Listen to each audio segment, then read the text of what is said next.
What's up people, j'espère que vous allez bien. Aujourd'hui on se retrouve pour une nouvelle vidéo. 1, 2, 3.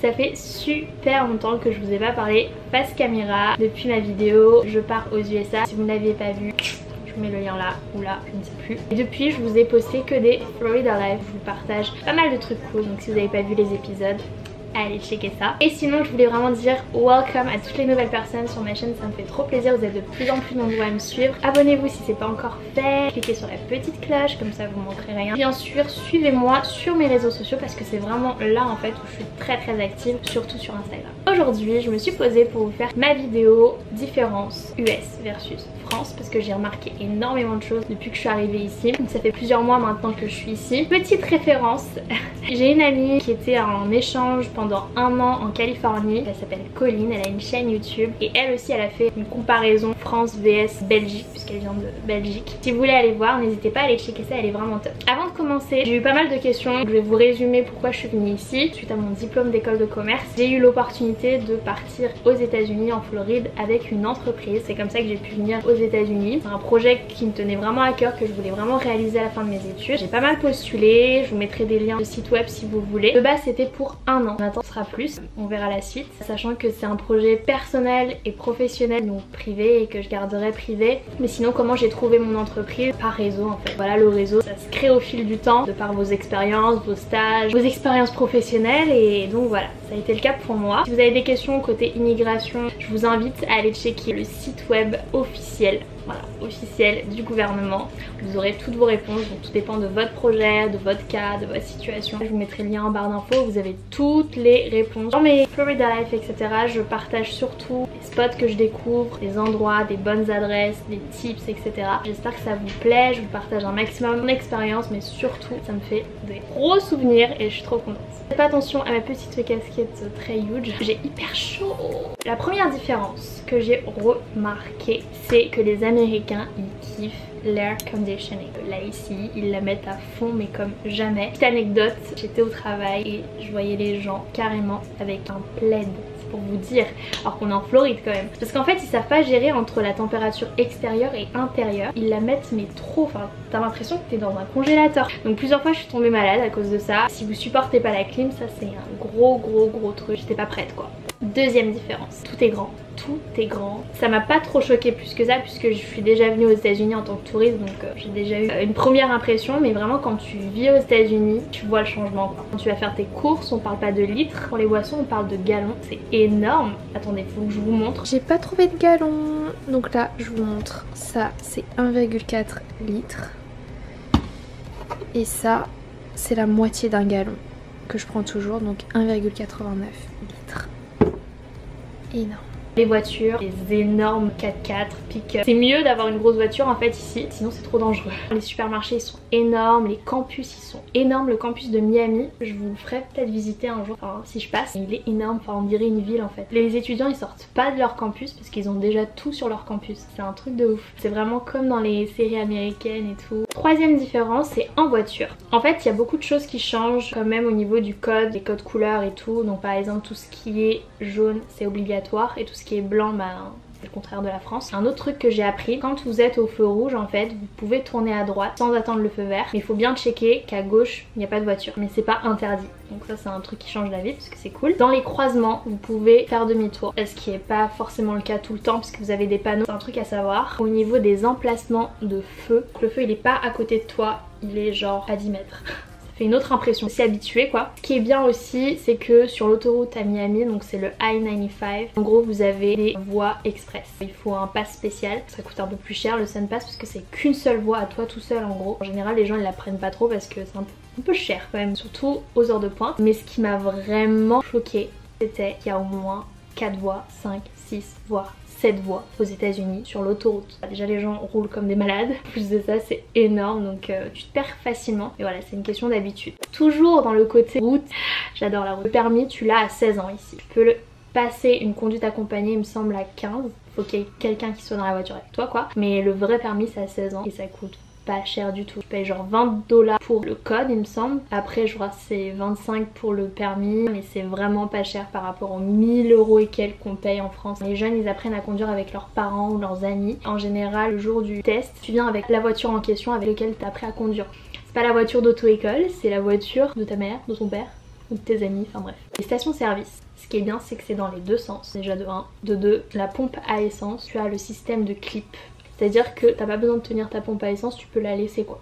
T'actives le clip et c'est tout. Tu vas avoir des gens qui peuvent te mettre ton essence, ça c'est un service en plus, mais bon, le côté service il est là quoi. Ça c'est une grosse différence aux États-Unis qui change la vie. Autre chose que j'ai remarqué sur la route, c'est qu'il n'y a pas de radar. C'est très rare, par contre il y a un shérif qui t'attend à la coin de la rue là et il rigole pas, surtout quand on passe dans les zones scolaires. Les amendes c'est hallucinant, les gens en général respectent, même si je dois l'avouer qu'à Miami les gens roulent pas super bien. On va finir par tout ce qui est transport. Le transport numéro 1 ici aux États-Unis c'est la voiture. C'est pas très commun, les gens prennent pas trop le bus et tout, surtout à Miami même si c'est quand même une ville. Alors que j'ai entendu qu'à Chicago, New York et tout c'est plus développé en fait dans ces villes là, mais à Miami c'est pas du tout le cas. Autre chose du coup, ils ont ce système de facilité. Un truc qui m'a vraiment impressionné c'est que ils ont le système de drive-thru. Si vous savez ce que c'est, c'est un truc qui change ta vie.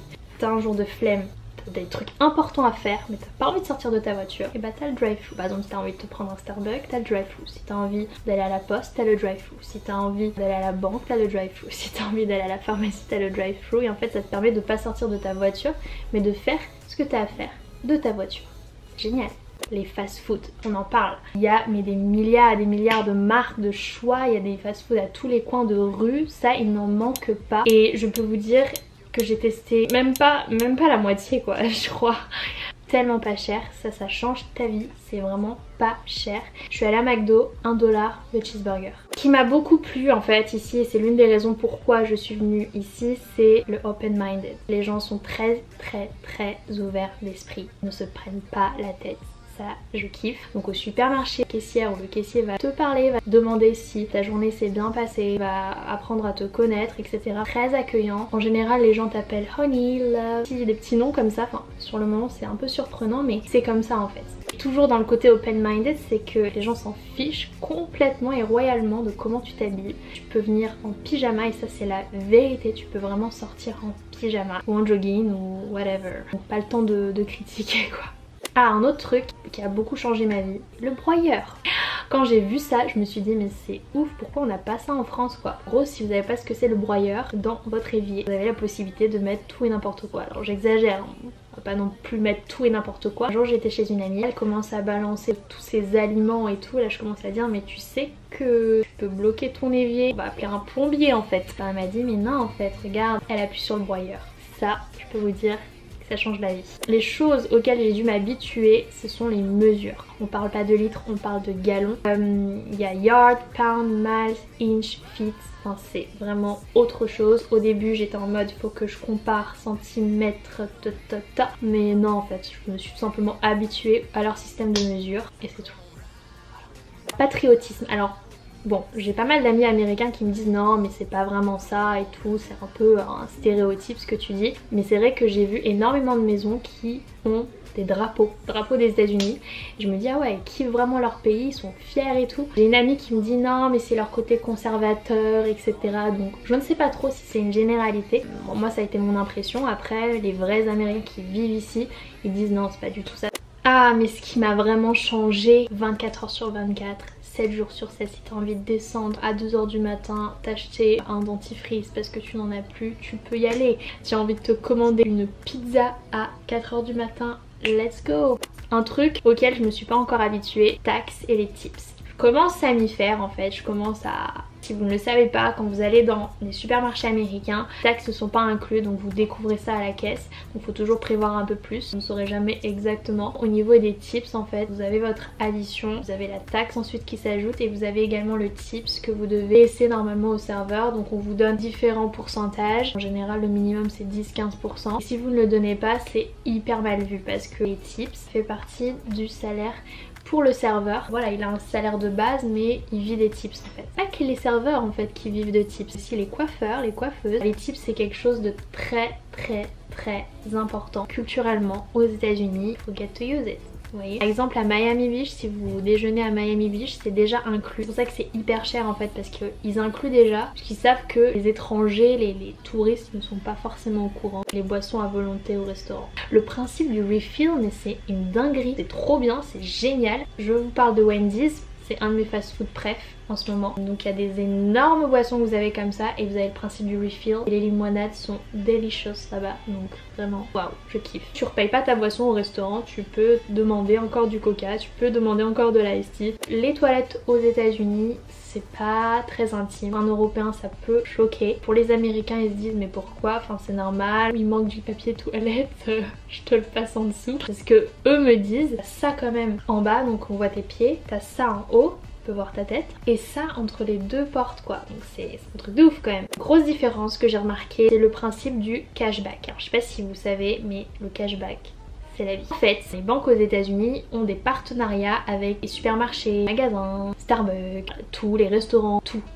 Et tous les mois en fait, si vous activez ce partenariat, vous avez des pourcentages. C'est à dire que quand vous faites un achat par exemple à Starbucks, vous allez plusieurs fois dans le mois à Starbucks, vous faites vos courses à Publix, vous avez activé ce partenariat là, ben vous avez ce principe de cashback. Vous avez de l'argent qui vous revient. Voilà, à la fin du mois ou 2 semaines après, vous voyez de l'argent et vous vous dites ah mais ça vient d'où? Ben ah non, c'est juste le cashback. Dernière différence, c'est une particularité surtout en Floride. Chaque état sont différents. Aux États-Unis, on est dans le même pays mais rien à voir. Chaque état, rien à voir quoi. Plus particulièrement vers Miami, on écoute beaucoup de musique latino. Contrairement à certains états dans tous les États-Unis où la majeure partie c'est de la country. Ici en Floride c'est latino. Toutes les personnes qui sont ici en général c'est Cuba, l'Amérique latine.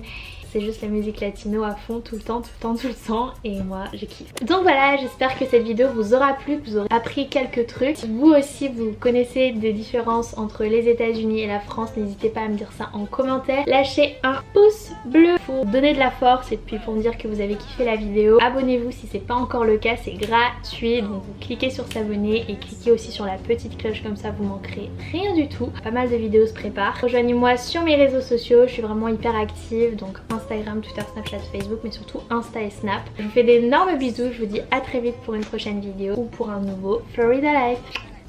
Bisous.